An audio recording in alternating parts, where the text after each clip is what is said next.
నువ్వు అద్భుతాలు విన్నావు, అద్భుతాలు చూసావు, స్వస్థతలు చూసావు, గొప్ప బోధ విన్నావు, ప్రసంగాలు విన్నావు, నా గద్దింపులు చాలా బాగా ఆశ్చర్యకరంగా స్వీకరించావు, అన్నీ బాగానే ఉన్నాయి.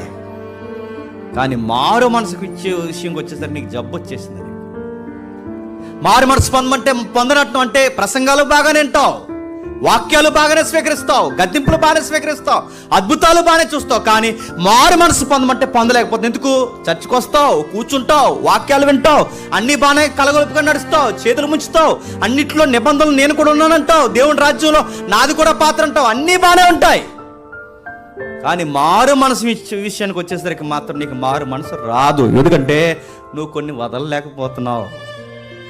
చాలామందికి ఫీలింగ్ ఏంటి చెప్పినా, వాక్యాలు మేము చాలా బాగా వింటామండి, 24 hours వింటామండి, రోజంతా వింటామండి. వింటావులే, ఆ విన్న వాక్యానికి ఏమైనా స్పందన ఉందా?